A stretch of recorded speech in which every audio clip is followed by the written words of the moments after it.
Hello, everyone. Thank you for your patience. Always just good to give a few minutes for people to join us as we're expecting quite a few of you today. Thank you very much for joining. I'm Sophie, Principal Communication Strategist at Frameworks UK. And for any of you who don't already know, we've been partnering with JRF and the Nationwide Foundation to identify ways that we can all communicate about housing in the UK in ways that are going to be more helpful for improving people's understanding, really improving the quality of discussion and debate, and ultimately leading to positive changes in our housing system. Now, you may well have joined one of our previous webinars. Perhaps you've come to a workshop with us, or we've been covering some of the material that we've been working on together. Or you might well be new to all of this. Either way, I hope there'll either be something new for you today or building on what you've already heard from us. And today we're going to be focusing on how we can best build consensus when it comes to building new homes.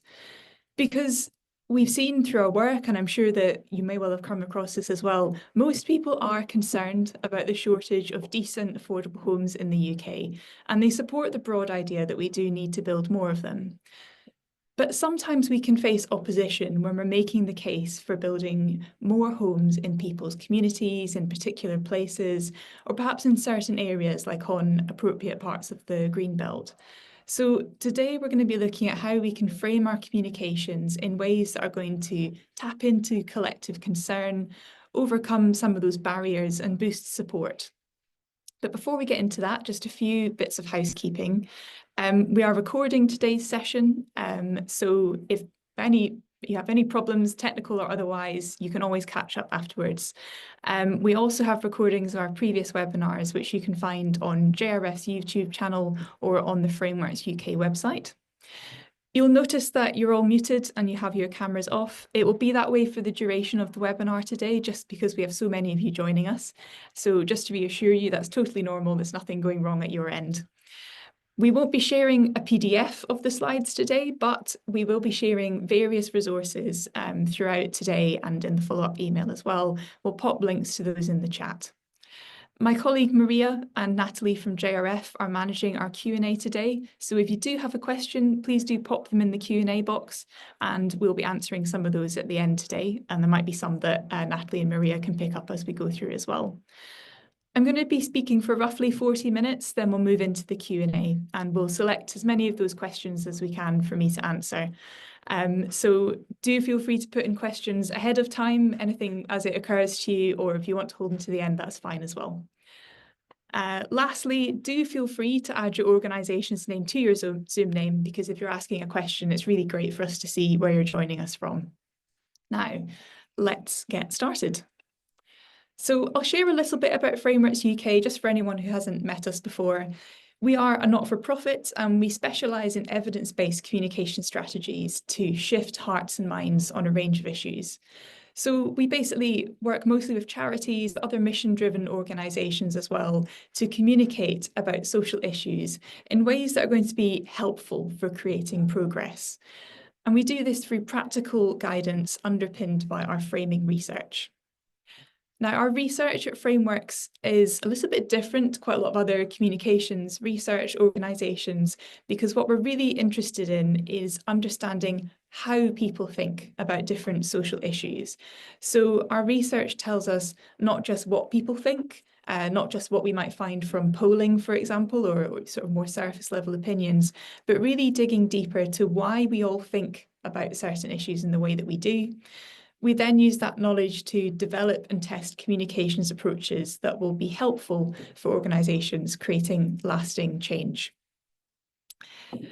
Here is just a flavour of some of the organisations we've worked with in the UK recently. And as you can probably gather from this collection of logos, we focus mostly on issues around children and families, homes, of course, poverty and health. We also do work in other areas as well, and as a result we have quite a robust research base that we can draw from, and particularly for today's session where we're talking about homes. Now, this slide is a bit cheeky. I'm not really expecting you to read everything on here, but what I will say is if you want to dig into any more about what I'm talking about today, we have lots of resources available on our website. In each case, our research has included both qualitative and quantitative testing, so through a combination of large scale nationally representative surveys, interviews and peer discourse sessions, which are a type of focus group.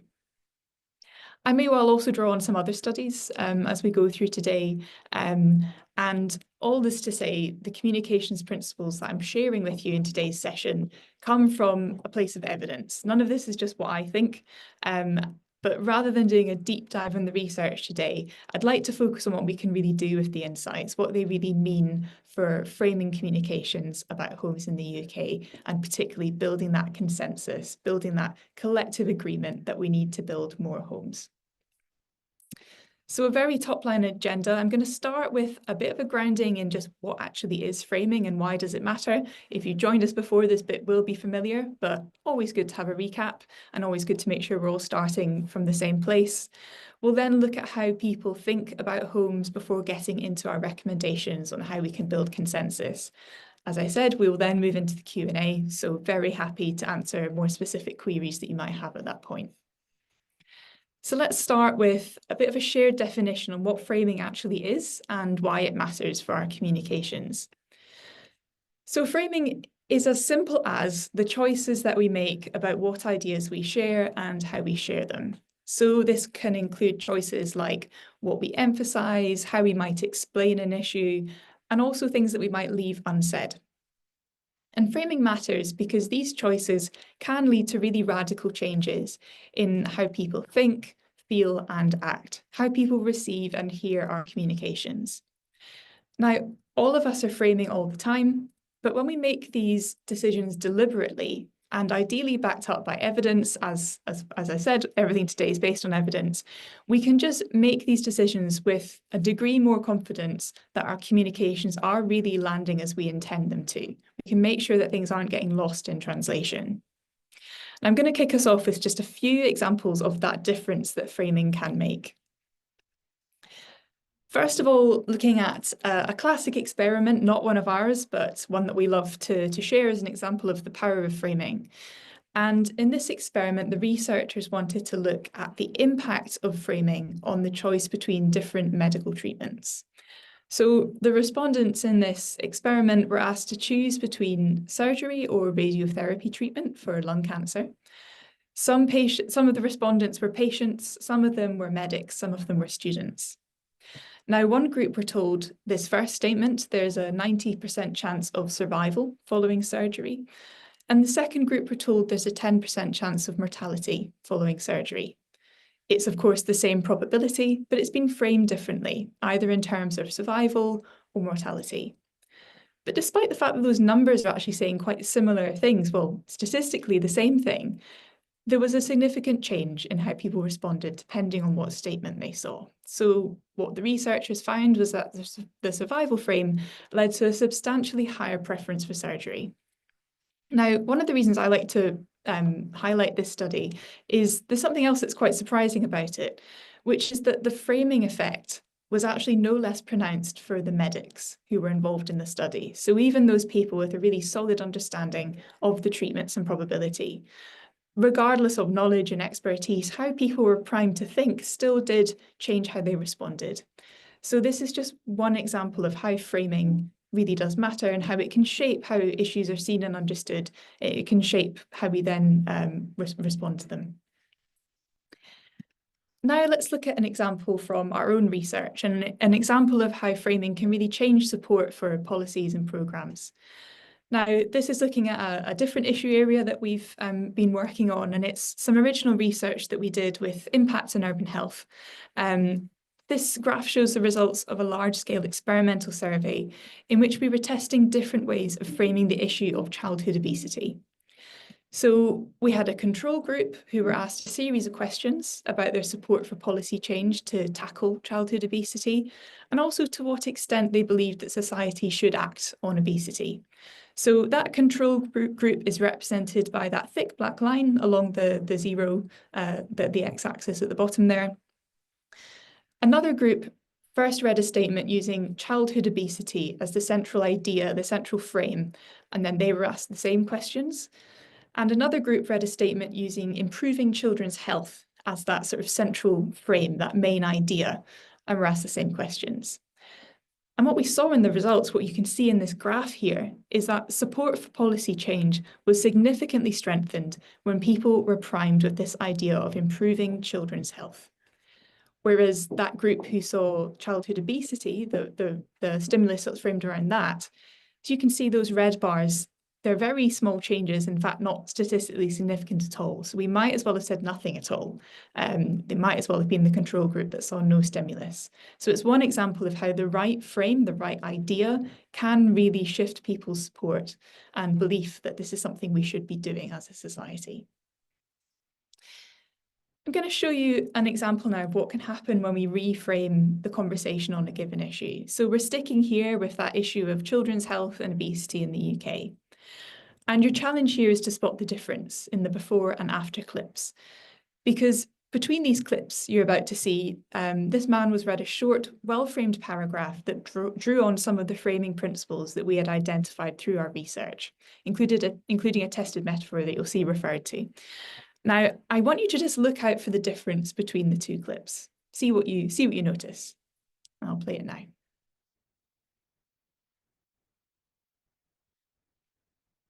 So what do you think causes childhood obesity? I put predominantly most of the blame on the parents because they're the ones making the meals for the kids.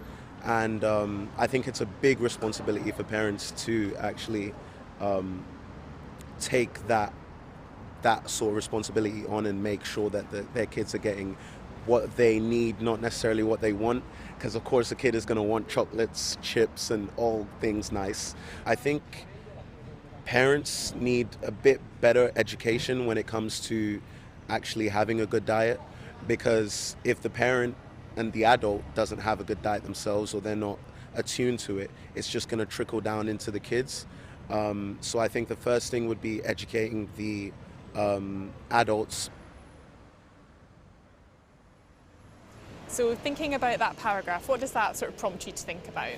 I think that the food advertisement is definitely targeting young kids.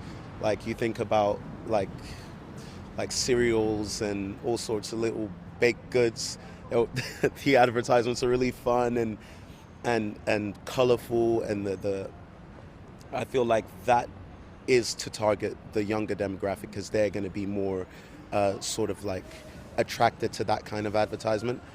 I think potentially holding the companies accountable for what they're doing and sort of switch the scales back to like a more healthy sort of food, because I think it's all money. It's money grubbing, really. It's just trying to get more profits. I think probably the government are the only ones with that kind of ability or standing. Okay, so hopefully you noticed some differences there between our before and after. To summarise, he essentially went from this sort of default idea that this is up to parents, essentially blaming parents and thinking, well, the solution is to really change people's behaviour, to instead looking at responsibility sitting within systems, the role of advertisements, food producers, even the government. And this shift from the individual to their context is exactly the change in understanding that we were wanting to make with this piece of work, to really build support for more holistic policies and programmes, rather than people defaulting to individual responsibility and things like education as being the only answer to improving children's health. But something else I want to draw your attention to is how in the after clip, he said, I think, multiple times, even though he'd said something very different moments before, he'd thought something very different just moments before. This is an indication that it's not that these ideas that he was talking about in the after clip were things that he'd never thought about. It's just that they weren't as top of mind or as immediate and obvious until he was given the right frame that started the conversation there with the context instead of the individual. And when we frame our communications intentionally in this way, not only can we start the conversation in a better place, but we can activate more productive ideas more often. We can make them more front of mind. And it means we can just be having a much more helpful conversation that can lead to change. And here's an example, sticking again with children's health and food, of seeing this right through from research to conversations to this actually impacting real life change. And this is a youth-led campaigning organisation called Bite Back, who are working to change the food environment. And an example of one of the successes they've had using evidence-based framing recommendations. They have successfully secured healthier food advertising policies, and so have many other campaigners working on this issue, drawing on this same set of framing principles. What they've seen is, this is an example of Sheffield Council announcing a policy on healthier food advertising. I think there's now been over 20 local authorities in England who have introduced similar advertising restrictions. So again, this is about building that sort of understanding and demand for change. And framing is such a helpful tool for that. But now let's move on to what this means for talking about homes. And I said earlier that our research is really interested in how we think about different issues. We always start by seeking to understand what are the mindsets that people hold on a given issue. We want to know not just those attitudes that can come and go, but those more deep-seated ways that we think and reason. And mindsets are these deep patterns of thinking that shape how we all understand the world. They are implicit, they are shared, and they are enduring. They don't just come and go with the news cycle. Mindsets are activated by the things that we see and hear, from the stories you read in the paper to TV that we watch, conversations we have, all of those narratives around us. Essentially, mindsets enable us to think quickly, to respond to these things. And framing works when we're able to navigate these mindsets, when we can identify what are those mindsets that are going to be most helpful for having those conversations we want to have to lead to positive social change, looking at how we can strengthen those. And also looking at how we can sidestep or avoid triggering those less productive mindsets that are maybe going to get us stuck in that same old conversation. So what did we find in our research about how people think about homes in the UK? Well, it surfaced a few challenges, some obstacles, which I'm sure you'll have come across yourselves, which I'll talk through fairly briefly. So first of all, we saw this very dominant idea that people, when they think about housing, tend to think of housing as this kind of source of investment and wealth. This idea that, you know, if you have a home, that's kind of almost like an investment for your future, or a way of accumulating wealth. And this kind of mindset is very much triggered when people speak about the housing market, or this idea of getting on the property ladder. So that idea of housing as an asset. And that can be tricky when we're making the case for other types of housing, social housing, affordable housing, and renting, for example. So it's a kind of a preoccupation where it can get in the way of a lot of the solutions that we're actually advocating for. Secondly, people tend to see rented and social housing as temporary, partly as a result of that first mindset there. And as a result, people tend to reason, well, if you're only going to be there for a short amount of time, if ultimately owning your home is the goal, then in the meantime, surely just a roof over your head is sufficient. It kind of gets in the way of people seeing how important quality is. People are less clear on the positive impact of decent homes, really that value that they bring to our lives. People are able to sort of reason when sort of prompted about it, how a home that's, you know, mouldy or cramped, that's going to not be great. But that idea of a decent home, people almost saw that as neutral rather than such a valuable asset to our lives. People were able to recognise there's inequalities in our housing system, but were not so clear on how they came about. They tended to see it as just the way it is, a kind of natural way of things. So there's a potential for increasing understanding there, but also a gap in understanding that we do need to fill. And then these last two mindsets are ones that we see coming up on many different issues that we do research into, showing up in slightly different ways. The first of these being individualism, this idea that really how we do in life is first and foremost really just down to ourselves, down to our individual actions and drive. And how we tend to see this showing up when it comes to housing is when thinking about what needs to be done about it, people can tend to reason, well, the solution is that people just need to work harder and earn more so that they can then afford a home that meets their needs. Lastly, fatalism. This is that sense that problems are, you know, too big, too entrenched, too complex to solve, so why even bother trying? For obvious reasons, that's a big problem when we're trying to make a change and advocate for solutions. We need people to see that change is possible and get behind it. So that's another mindset for us to be aware of. Now, we also find more productive ways of thinking that we can bolster with the right framing, that we can bring to the fore rather than triggering these less helpful ideas, which tend to be more front of mind. And there are ways we can fill the gaps in people's understanding too. So today we're going to look at how we can use framing to navigate this kind of soup of mindsets, how we can be having a better conversation, how we can be building consensus for building more homes. Now, before we get into the recommendations, which we'll do very shortly, a quick point on sort of why it's so great to have so many of you together joining us on this webinar today. And it's because really to change this story, we need a concerted effort together. Often messaging on a given issue can look and feel a bit like what's on the screen. So lots of us trying different things in different ways. And for anybody listening from the outside, it can be quite hard to get a clear kind of message or signal through that kind of noise. But when we draw on the same frames, the same communications principles, it starts to look and feel a lot more like this. So think of the recommendations I'm sharing with you today almost like a scaffolding, which any of you could use to kind of structure or guide your communications, still tailoring them to your audience, using insights you have yourselves, perhaps dialing different elements up or down, but always fundamentally drawing on the same underpinning ideas. This isn't about you all having to come away from today saying exactly the same thing in the same way, but it is about using framing to support the same overarching story so that we can be shifting people in the same direction with a chorus of voices. So let's get into it. How can we build consensus? And firstly, a quick one before we go any further. I want to pick up on why we chose to title this session and many others, How to Talk About Homes particularly. And this is because we find that the language of homes is very helpful, as it brings to mind what our homes really mean to us beyond bricks and mortar, beyond that idea of house as an asset.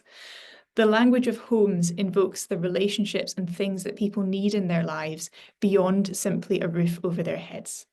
And it's much more likely to build understanding of why we all need a good home. This is essential to a decent life. Whereas when we talk about housing, property, or even sort of units, that kind of language is much more likely to trigger that thinking of housing as an asset. And when people are thinking in that way, thinking of homes as just being a kind of source of investment and wealth, or just kind of removing that sort of human aspect of homes, the real reasons for action are not so clear. The case for solutions is less strong. So as much as possible, we recommend talking about homes. And here's just one example of seeing this, out on the streets of Southwark. I think at some point last year we snapped this. And it's just a good reminder of how using that word homes just reminds us of the true value that every family should have a great home. It's simple, but it's triggering some helpful thinking, starting us in a better place to have the conversation. Now, talking of starting in a better place, our first recommendation is to really think about starting your communications with why this matters for us all. As we've just covered, individualism is one of those mindsets that can act as an obstacle when we're talking about homes. So we need to frame our communications in ways that will help to open up people's thinking beyond their individual interests. Establishing a shared reason for why building new homes matters for us all is a good place to start. When we frame our communications using a shared value, we can shift the focus from me to we. We can establish common ground. And in our research, we tested several different values to see which would be best in helping to shift people's thinking. We found that this idea of a shared moral responsibility was really helpful for countering that sort of default idea that this is just up to individuals needing to work harder to work their way out of whatever problem they're in terms of not being able to afford a decent home that meets their needs. Talking about moral responsibility essentially taps into a deeply shared belief that guides our thinking and behaviour. And when we establish this common ground, it gives people a reason to care and helps to create a shared sense of moral obligation. This makes it much harder for people to detach or distance themselves from those people who would benefit from more homes being built. It makes the issue about all of us rather than just about other people. and reminding people that everyone needs a decent home they can afford and that we have a moral responsibility to help make this happen positions the need to build more new homes as a collective issue. But how do we actually do this? What does this look like in our communications? Well, it can look like some very simple changes. From using just more collective language, like we, us, and our, to build a sense that we're in this together. This isn't just sort of, me dictating to you. This is about all of us. That's helpful. And also looking at different ways that you can kind of activate this idea of moral responsibility. And you can flex this, do this in ways that feel right for your organisation or your voice. But this could, be, for example, saying we need to do the right thing, we need to play our part, we need to live up to our responsibility, we need to do our bit, to that kind of language. And here's an example of how this could look in a short piece of messaging. You could say it's only right that everyone should have a decent and affordable place to call home. And by building more homes in our community, we can play a part in making that a reality. Now, obviously, this is just one statement, and obviously today we're going to be building on this and seeing what else you could say to really make the case for building more homes. But this sort of statement is such a helpful place to start because it basically starts by acknowledging this shared need. It's something that rings true, and it's very hard to disagree with. So you're just starting the conversation in a place where you at least get well, I agree with that, before you then continue. So what we say first really is so helpful in shaping everything that people hear afterwards, because of something called the primacy effect, where we tend to remember the thing that we see first. It also then colours everything that we see after. So if you start in this place of something we can all agree on, this shared value, this idea of moral responsibility, and activating that in some way, this is a great place to start and something I'd really recommend you trying out. Secondly, and this one's a slightly meatier recommendation, a few different things here that you can do, but this is all about harnessing explanation to really show why new homes are needed. Now, you may be thinking, well, I'm doing this already, and that's great if you are, but let's look at maybe some different ways you could build on that, you could strengthen that, because explanation is one of the most powerful framing tools we have at our disposal. When people understand our point, when they really see where we're coming from, they are far more likely to agree. And this is because when we explain, it's like showing our workings. We're helping to lead people to the same conclusion rather than just expecting them to take our word for it. Sometimes when people oppose new homes being built, it's because they simply don't see and understand the need, because it might not be something that's affecting them directly. So we need to bring them along with us and use good explanation to do that. Now, we often think we're explaining, but we're actually doing something more like what's on the left here. We're asserting something to be the case. So, for example, saying building on appropriate greenbelt land is an essential part of the answer to the housing crisis. Now, what's happening here is we're asserting this to be the case. We've not actually explained why. And as a result, a statement like this will only really work if somebody already agrees with us. We've not given any context or explanation. When we explain, we can help people follow our reasoning. And so it takes a little bit more space sometimes to do this, but it's going to be much more valuable. We could say something like this: there's limited brownfield space left in many parts of the UK, plus the need for more homes is urgent, while developing this kind of land tends to take a long time. Building on appropriate greenbelt land would help us to deliver a substantial number of new homes considerably quicker and give people the homes they're desperately waiting for. So we've started to actually answer why. Why is it that building on some appropriate greenbelt land could be an essential part of the answer? We've addressed what might be somebody's reaction to this of like, well, what about building elsewhere? Saying, well, actually, there might not be the space elsewhere. So we're instantly just creating much more of a story where we're explaining why instead of just stating it to be the case. I've just focused on one element of this in my explanation here. Of course, if you are making the case for building on certain parts of the Greenbelt, you might want to, for example, explain how not all Greenbelt land has inherent ecological or agricultural value, for example, and actually really unpick that. I would say good explanation is about maybe focusing on one thing and explaining it really well, building understanding and going from there. So a few things to just bear in mind to really make sure we are explaining to full effect. Don't underestimate people's intelligence, but don't assume knowledge either. Spell things out step by step as much as possible. I'll share an example of that in a second. Do include examples where that's helpful to actually bring what you're saying to life, and use plain language. So don't rely on something more technical, which actually to you might feel quite everyday. Just don't assume that everybody's going to necessarily know exactly what you're talking about. And plain language tends to come across as more human anyway, which is always good in our communications.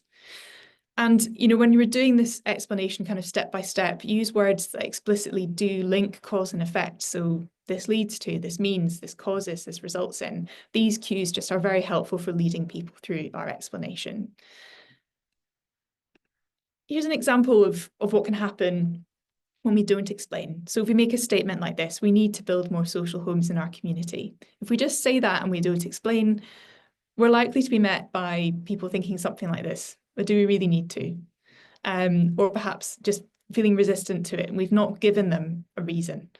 So instead, when we explain, we say something like, we need to build more social homes in our community because they are the only type of housing where rents are linked to local incomes.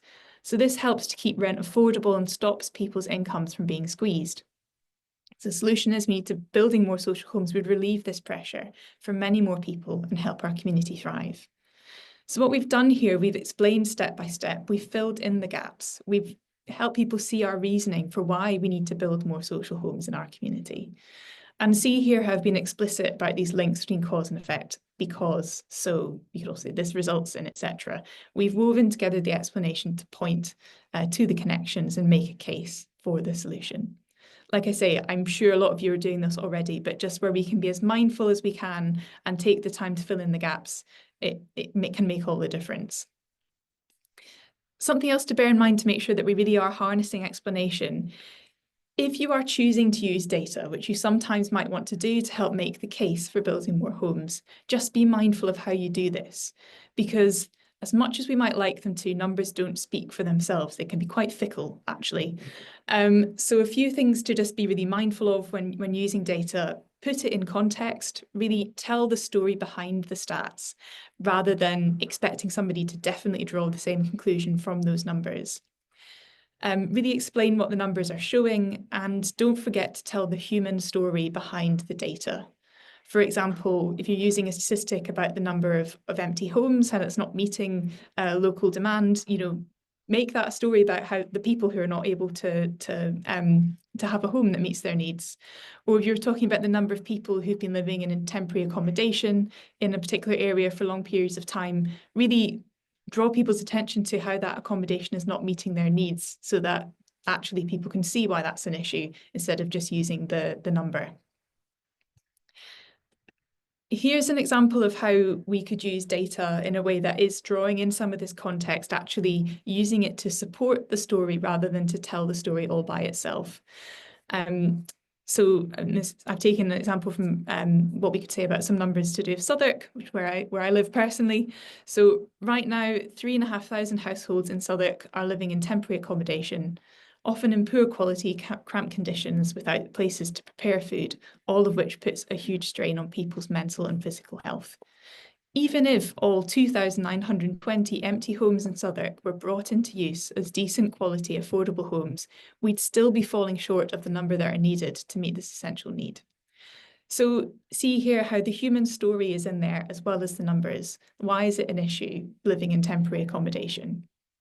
We've also brought in another number to help to put that first one in context, because I have definitely had conversations with people, you know, talking about the need for more homes, and people have said, well, surely it's just lots of empty homes we can repurpose. Sometimes we can draw in that data and say that still doesn't match up, but we need to tell the story so that people can see it and can understand the need. The third thing to be aware of and to try to do to really make sure explanation is landing is to actually, when we're talking about different types of housing, do spell out what they are. don't assume knowledge again, because unless you work in housing, you might well not know the difference between social homes or social housing, affordable homes, shared ownership, for example. When people understand what these different types of housing are and the value that they bring and you know why you're advocating for them, they're much more likely to see the need and support what you're calling for. So one example of how you could do this, and it's just one example, looking at how you could explain social homes, you could say social homes are provided by either local councils or housing associations. They're designed to be more affordable than private renting and provide a more secure long-term foundation for people's lives.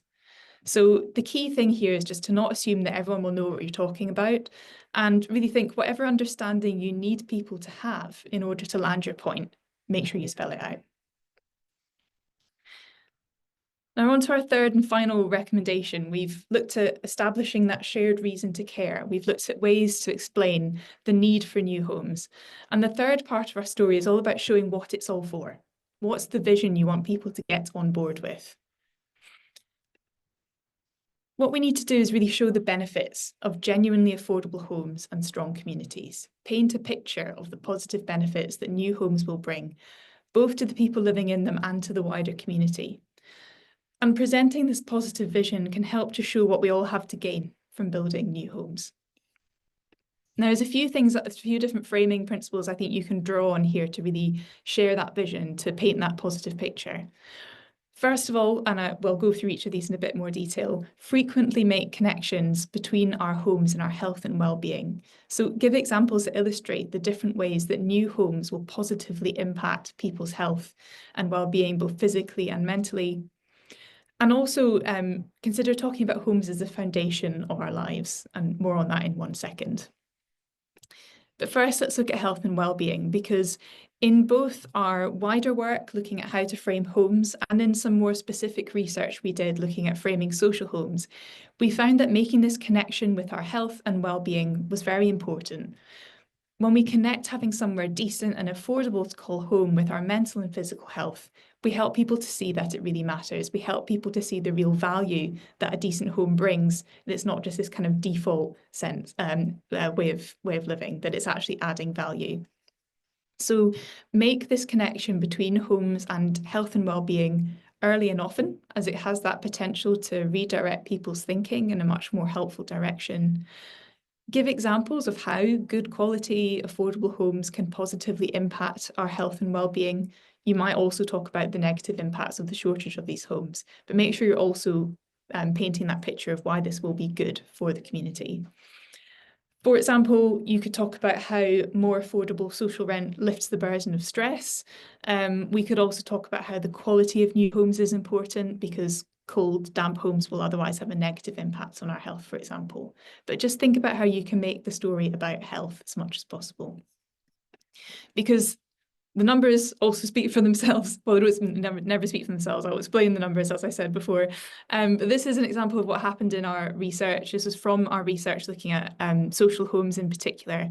And we were looking at, is it more helpful to say, you know, this is an issue of health, or, you know, building more social homes would be good for the economy, essentially, is what we were testing here. And what we found was that framing it in terms of, you know, this is good for health, was really effective in increasing people's support for policies to build more social housing. It was a statistically significant change, whereas that sort of dark blue bar, making that economic argument, didn't really make a difference. Now, what does this mean for our story? There may still be audiences who are saying, show me the numbers, I need to see how this stacks up. You know, making the economic case for building more homes in an area. What I would say that I wouldn't rely on that argument to make the whole point for you, and I would see where you can first start with the benefits to people's health and well-being before making that economic argument. But what we definitely can see is that making this connection with health is helpful, very good place to direct the conversation. And I mentioned this idea of talking about homes as the foundation for our lives. Now, this is a metaphor that we tested in our research. Metaphors can be very helpful communications devices because they give us new but familiar ways to think about an issue, basically providing a strong mental image or making abstract or complex concepts much more simple and concrete. And not just any metaphor will necessarily do, which is why we test them to see how they are shifting people's thinking. And what we found in our research is that this metaphor of a home is the foundation for our lives highlighted why decent quality, affordable homes are so important. It really shows how essential homes are to people's lives, because you can't build you can't build a life without a solid foundation, that kind of idea, and home is that foundation. You can use it flexibly in different ways. Here's an example of it already being used in Waltham Forest's housing strategy. So, we can talk about it in the way that they have here. A home is the foundation for a happy, healthy life. You could also give examples of how it provides that foundation, the ways that it's giving that kind of firm base to people's lives. You could talk about the foundation being steady or strong, or how it's being undermined or weakened when there's not enough homes in our community, for example. So as with all of the recommendations I've shared today, these can be used in different ways. You can flex them. And just another example here of how you could draw that into a piece of messaging. You could say how building more social homes in whatever location you're working in will give more families and young people a firm foundation to plan for the future, instead of being priced out of the area by the cost of private renting and living with that constant stress and uncertainty. They'll be able to settle in whatever location you're working in and be part of the next generation of our community. So see how this is really painting that picture of, what's this for? What's the vision? How is this going to change people's lives? It's drawing on that foundations metaphor. It's making a connection to people's health and well-being. It's also drawing on explanation and showing sort of how homes could make that difference to some extent. So that's been a fairly whistle-stop tour of some principles which I hope will be helpful in your communications. To summarise, we've looked at really showing why this matters, drawing on that idea of moral responsibility. We've looked at how we can harness explanation to really build understanding of the need. And we've looked at how we can share the vision, how we can talk about the benefits and how that goes beyond individuals to a whole community, how we can draw on talking about health and a foundation to do that. And our hope is that, if all of you go away from today and use even just a couple of these principles, we can be taking communications from this, so all trying different things in different ways, to having more of that consistent story to move people in the same direction and really make that case for building more new, decent, affordable homes. So I will pause now and hopefully there's some questions for me to answer. I will just stop sharing my screen so I can see my colleague Maria. Hi, Sophie. Thank you for that.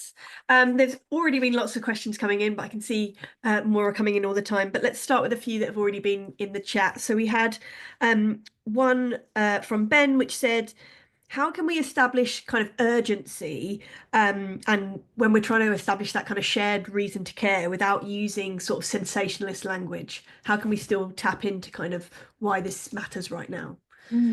That's a really good question.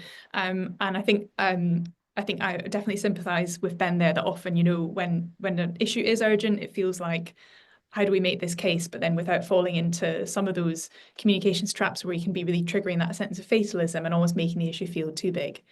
So I would say the way that I think that the thing that I would probably draw on the most to try and make that case for why action is needed is just constantly remind people that this is people's lives that we're talking about. So if that foundation isn't there, really it needs to be there. If a foundation is if a home is a foundation to a decent life and too many people don't have a decent, affordable place to call home, we have to act on it. We need to fulfill that foundation. And talking as well about that impact on people's health and well-being, again, that's a way to both kind of redirect people's thinking to what this is really about, but also reminding people that we're not just talking about numbers here, we're talking about people's lives. And I think whenever we can make that human connection on this issue, that's one way that we can kind of raise the stakes, because it's reminding us what this is really about, but without just sort of relying on talking about the housing crisis and not going sort of further than that. So yeah, that's probably what I would draw on as my main sort of tools to kind of really, I guess, raise the stakes, dial up the urgency, without just sort of falling into a sort of fatalism trap. Thanks, Sophie. I think that's really helpful. And I think there's another question that came in from Rosie, which just sort of builds on that. I think you might be able to add a little bit more to, which is, again, if we're thinking about trying to get our story out into the press, and we're often dealing with kind of having to talk in sound bites and kind of quite clickbait, how do we kind of build an explanation and frame well when that often feels like we need more copy than perhaps we're being asked for? What can we do in those kind of instances? Really good question again, and something again that I sympathize with, because sometimes to really do that explanation, like obviously it lends itself best to when we have a bit more of kind of longer form to tell that story. But I would say, some of the devices we've looked at today are in themselves quite sort of short, snappy, explanatory devices. So not to hammer on too much about the foundations metaphor, but that in itself, that's one word that's doing a lot of heavy lifting, that's doing a lot of explanation.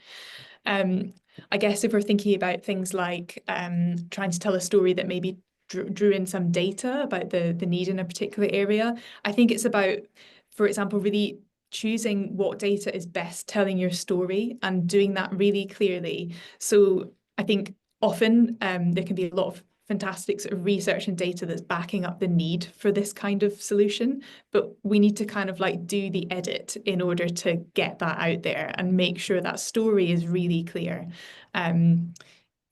That I think is one of the main things I would focus on, that kind of distilling, picking the best thing that's really going to make that point for you as best as you can, and also thinking about formats. So for example, we sometimes have people asking, well, how can I explain something in so much detail if actually this is going out on socials and people are just scrolling? That's when I'd be thinking about other ways you could bring that to life. So yes, your caption is small, but could it actually be a video that's drawing people in and telling more of a story, for example? Great, thank you. We've had a couple of different questions relating to kind of both kind of different political contexts and different parts of the country that might have different kind of housing situations. I just wondered if you could say anything about, whether this still works in all of those different places, what that means for kind of different audiences. Yeah. So on the audiences question, I guess this is when it may be helpful for me to say a little bit more about our kind of methods and approach that have got us to these recommendations. Essentially, when we do our research, the reason that we start with mindsets is that, as I said, those are shared across the UK, sort of across the political spectrum.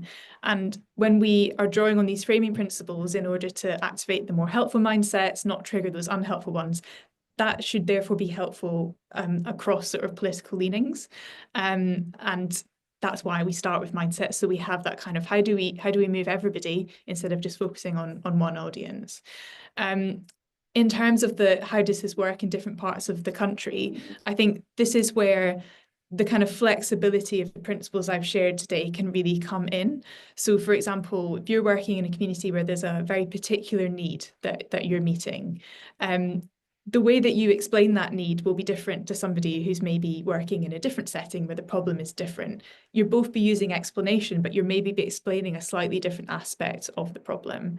So there'll be commonalities, still make that connection with health, talk about home as a foundation, maybe draw on that moral responsibility value. But I think by area, the biggest difference would be more so what are you actually explaining and making the case for, so that people really see the need in that area. But in terms of the mindsets, those really should be the same, rather than whether you're in Cornwall or in Durham making the case for these changes. Thanks, Sophie. And there's a couple of questions that kind of link to this in the chat, where people are asking about whether the research looked into kind of some of the stigma around social housing and the kinds of people who live in social housing, and how we might kind of make sure that we're combating that in our stories. And I think this is, whenever we have that sort of concern about whether we might be sort of inadvertently triggering stigma, I think as much as we can making that collective case, why is this important for all of us? How is this shaping a whole community? Is helpful, because it's actually, instead of zooming in on a certain type of person, a stereotype, we're actually saying, what's the right approach for our area that actually means that people can live here. So it's kind of like looking at the bigger picture, I think, is helpful on this issue. And just that sort of making, again, it's the humanizing. It's that kind of, when somebody's health is at stake, everybody has that right to having a home that is meeting their needs. And I think it's just some of these framing principles kind of just act as a kind of like a bit of a kind of just reminding us of what it's really about, and the fact that even if, you know, I might be living in my area and I can afford to live there fine, that doesn't mean that there isn't a need to improve things, but I need to have that story kind of like put to me and appealing to those sort of shared values. And yeah, so that would be my main recommendation when you're concerned about potentially sort of triggering stigma. Great, thank you, Sophie. We also had a question around messengers, essentially, and kind of how useful is it to use different kinds of ambassadors, or, you know, using the voices of people directly impacted by a lack of social housing to tell our story. Is there anything we can say on that? Yeah, so while on this particular piece of research, we haven't actually done a sort of, sometimes we do actually do some testing to see what messengers might be the most effective. We haven't done that for this, but what I would say, based on what we know, is that that connection to sort of real stories is good. Just always make sure that those stories are being put into context. So as we've looked at today, individualism is one of those mindsets that can get in the way of people understanding what really needs to be done, making that case for solutions. And when it comes to individual stories, that can trigger individualism if we're not careful, because we can actually sort of write a story off as being a one-off or just to do with one person's choices, for example. But if we work with people to tell their story and make sure that they're telling their story in the context of actually what options have there been, what barriers have been in their way, and then how is that actually, you know, shown up in their lives and what that has been like, that is I think it's basically, human stories are good. Just make sure that you're zooming out from one person's story to show that that's an example of a much wider story and not something that can just be written off by anybody listening. Thanks, Sophie. And I just had another question on what to do when you're kind of almost dealing with kind of messaging fatigue, perhaps those who've been working on this issue for a long time. People are kind of, you know, how do you get buy-in amongst colleagues and others, and really kind of use this approach when, you know, there's been lots of different attempts to kind of maybe message this issue in the past? Yeah, this is essentially a question of almost like, how do you frame the framing? So maybe you've come away from today's webinar, hopefully, buying into this and thinking about how you can use it, but how can you get others in your team to use it? I would remind people that it is about that kind of consistency. So to a certain extent, it's like, let's keep going. We are starting to see some changes. There is you know, there have been signs of some movement in this area, and when you start to see that, this is the time for consistency and to really keep hammering that message and to benefit from that kind of amplification of voice beyond sort of your team or your organization that you're working in, for example. So part of this is about sort of staying power. But I would also say, you know, do consider the ways that you can flex these framing principles. So, you know, what I've shared with you today, they're ideas or themes rather than necessarily fixed messaging. So, you know, I would, you know, encourage any of you working with this and working with others to think, okay, how might we play with this? How might we really make this connection with health in a way that really feels true to what we're making the case for? Or how can we really sort of show this idea of the foundation to a decent life? Do you feel that you can flex them and use them in different ways to sort of keep the messaging fresh while keeping the idea consistent? That is, you know, it's not only okay, but I would say should be encouraged.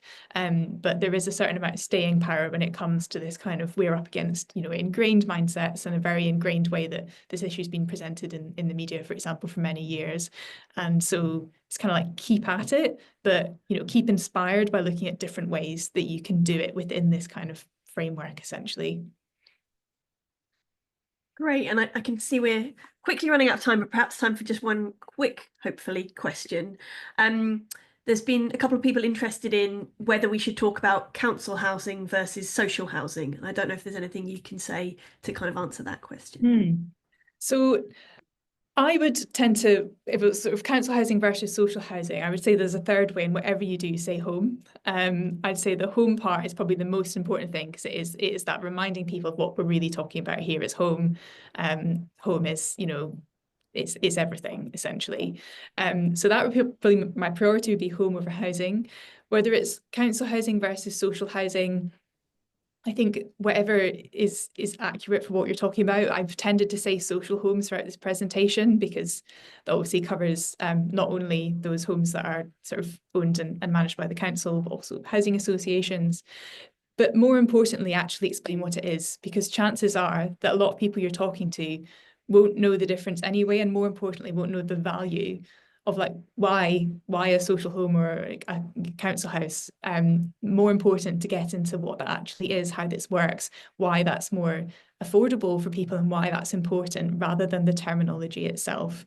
Obviously, it can be good to have some consistency there, particularly within a particular organisation, but I'd say more than that term, it's, are you actually saying what it is, and as much as possible say home. Great, thank you, Sophie. I can see we're just about up at time, so perhaps I will finish with the questions there. Apologies if they didn't all get answered in this session. I know there's lots in the chat. Great, and thanks very much to everybody again for joining. Hopefully you've seen Natalie has put lots of helpful links in the chat, and as she said as well, in the next few days we'll also be following up with a recording via email, and it'll be on JRF's YouTube channel. But do take a look in particular at the sort of handout that we've created that accompanies today's session. It's got those 3 main recommendations, and we have lots of other resources you can dig into as well, both on JRF's website and on Frameworks UK website. Plus, Natalie has put her email in the chat, so you've got any sort of specifics that you want to, you know, Natalie's now going to be flooded with emails, but she's going to love it, because we're here to help, and hopefully see some of you at another session. Well, I can't see you. Hopefully you'll see me, or maybe I'll see you at another session soon. And thanks again for joining.